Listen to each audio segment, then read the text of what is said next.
Hey guys, it's Patrick with MT Knives, and I had an email from one of my stakeholders asking me about sharpening scissors. So I'm going to cover how to sharpen scissors today for you guys. My wife has been making some masks for people in need, and he was asking for the same reason. Some people were making masks and their scissors are dull. So I thought I'd do a quick video and show to you guys the very basic principle behind sharpening scissors. Not all scissors can be taken apart. If you can take apart your scissors, then that is good. It'll be a lot easier to sharpen them. These here are some Singer scissors, and a lot of times they'll have a cap hiding the screw or the rivet or whatever's holding the scissors together. This set of scissors is actually riveted together, and so it'd be hard to take this apart and do any type of sharpening on it. However, it will open up far enough that we can do some sharpening on these, but when they don't come apart, sometimes they're almost throwaway. So we'll talk about the basic geometry behind scissors, and there's lots of different geometries of blades, shapes, and grinds, but I'm going to keep this really simple for you. So scissors, most of them are chisel ground and flat on the back here, or sometimes convex, and the same for the bevel. Now to sharpen this, what happens is when your scissors get dull, this edge here has been rounded off and it no longer cuts. Now, we do not want to remove any material off the back side of these scissors unless you have a deformation that has caused a bulge on the inside, and then you want to just take the deformation off. So here's a close-up of that, and what will happen is, like I said, this edge will get rounded off or knocked off. And then what we need to do is remove all this material until we get that sharp edge again. So depending on how deep the damage is, depends on how much metal has to be removed. This is probably something more like most people probably have. Some Fiskars, cheap scissors, good, decent quality.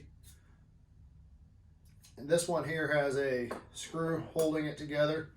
And so we'll go ahead and take this apart here. All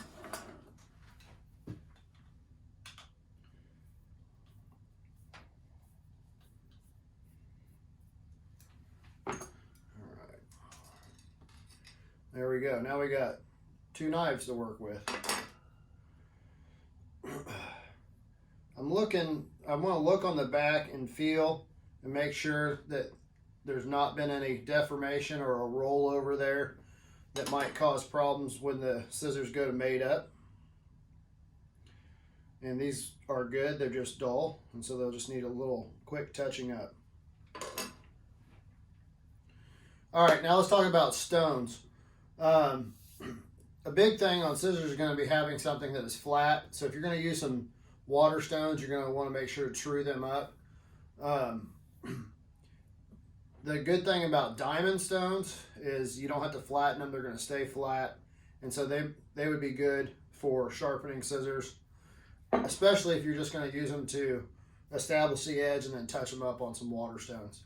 Now, I have lots of stones and I've spent a lot of money on diamond stones and water stones and different things. And I realize, like, you're not going to go out and spend $200 or $400 on sharpening supplies just to sharpen a $20 pair of scissors. So another option you can do, another option is always using sandpaper. And it's good to use like some wet dry sandpaper. You can find it in the automotive section, and just get you a nice flat board. This, I don't remember if it's Popular or something like that. It's decently hard. When I put my thumbnail in it, it's, you know, not super soft, it's not pine. And then you can use some double stick tape, or you can just glue the sandpaper down to your board. Now when it goes to, when it comes time to replace this, if you use double stick tape, if you apply a little heat to it, the paper should pull off fairly well and you can put a new piece down. And that's what I like to do.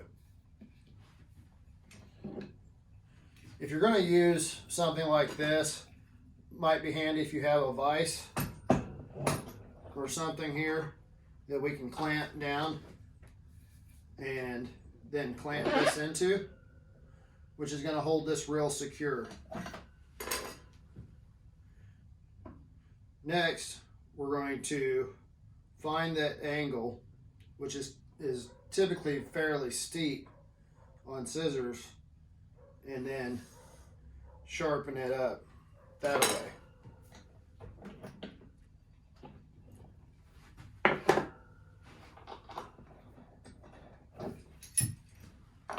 All right, I'm going to start here with this coarse DMT Diamond Sharp stone, and I'll leave a link down in the description in case you guys want to pick up a diamond stone like this. I like diamonds, but the one thing I do not care for is when they're new, they're really aggressive. And even, you know, after they've been broken in, they're still fairly aggressive compared to, you know, like some water stones. All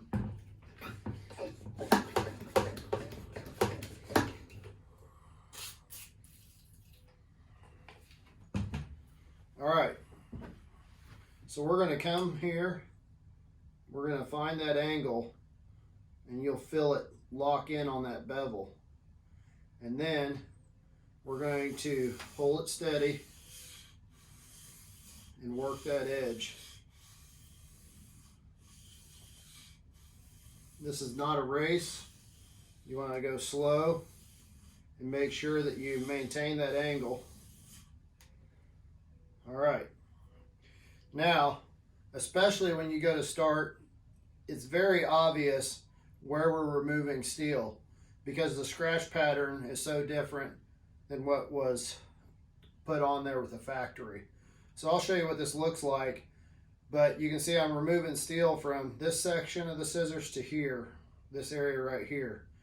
Now, I'm going to bring this back to the heel and take it on out to the tip.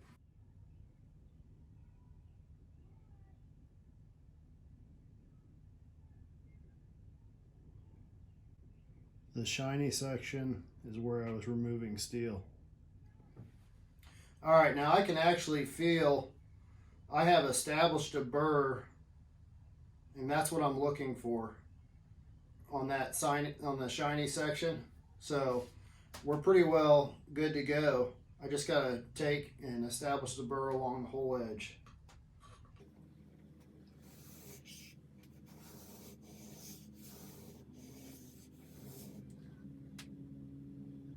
You can feel that burr by rubbing your finger from along the back side, and you'll feel that burr scraping your fingertip.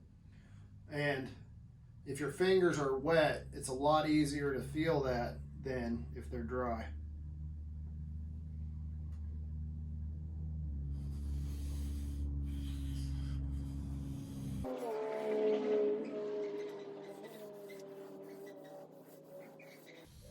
When I sharpen, I kind of lock my wrist and my arms in place, and you can get the motion simply by moving back and forth, and having a good stance really helps with that as well. Having your sharpening stone at a good height also helps. All right, just about got this one.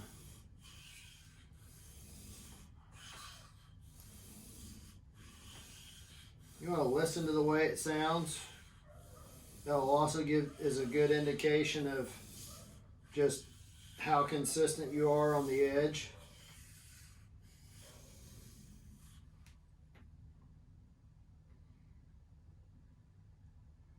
I've just about got all the factory marks out of the blade. Now when I set the scissors down on the stone, I would rather have them leaning too far away from the edge than set it down on the edge on the stone. So hold it low and bring it up until it makes contact. Don't put it down straight and then try to find that edge. The edge of a knife and the edge of scissors is really a lot more fragile than you would realize.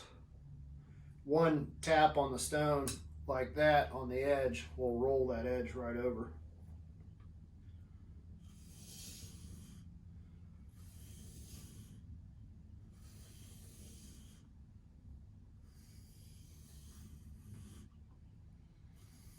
I'm going to kind of fade that all together now.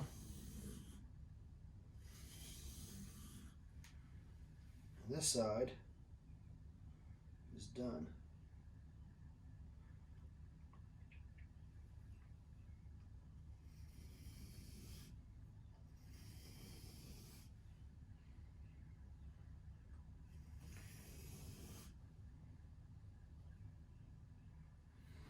All right.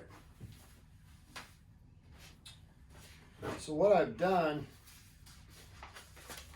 here is I've now sharpened this edge back to here, and we have a nice sharp edge, but we have a burr sticking out, and that's what I'm feeling for when I'm running my finger up the back of the knife. You'll feel this burr hanging over. When you put the scissors back together, some people will have you put the scissors back together and close them and, you know, shear that off. I don't necessarily care to do that. I'm going to lay the scissors flat on the stone and lightly just kind of take a pass or two to remove that burr.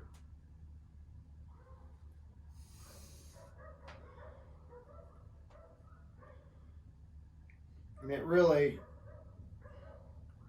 isn't necessarily removing the burr completely, but flipping it over to the other side.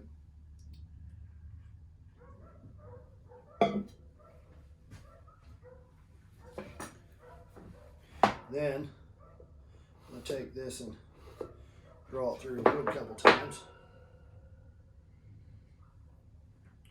And if you so choose to, you can use a piece of leather and strop to try to get that burr off.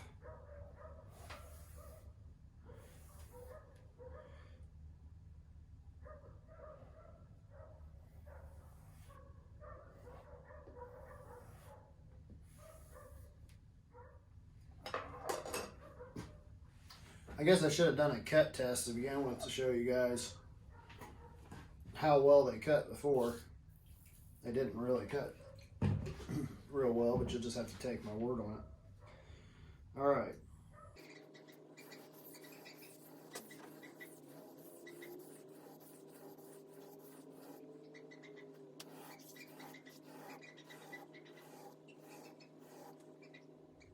All right, we have a burr established there.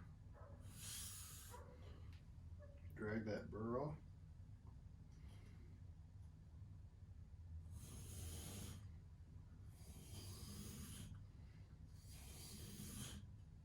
These scissors didn't need a whole lot of work. And that's why you should really sharpen your scissors the minute they quit cutting the way you want them to, as it requires far less work than waiting until they're really, really bad and then trying to bring that edge back.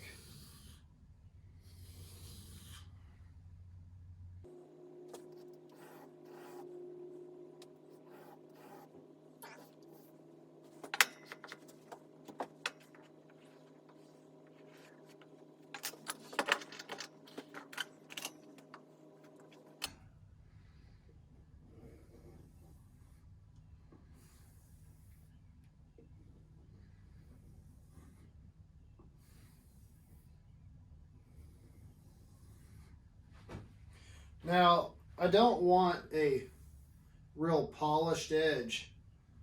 I'm not going to go up to like 8,000 grit. Typically, I'm not going to go real high grit on scissors like this because you want a toothy edge, because a toothy edge is going to help grab the fabric and cut it and not let it slide out of the scissors. All right, let's give these, let's get them back together and see how they do. Now, I could have spent a lot more time on these, but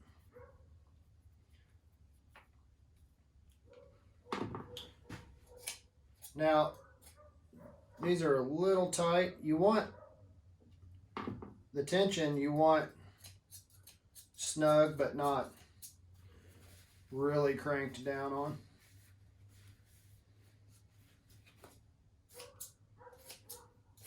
Look at that. Here you go. Maybe somebody says, oh, cut wet paper towels. So there you go. It's real quick, real easy. With a little bit of practice, you can sharpen your scissors. Hey guys, I'd like to thank you for taking the time to watch this video. If you would, please share this video with somebody who could use this information. And if you'd like to find out more about me and what I do, my website's mtknives.net. Thank you. Have a great day.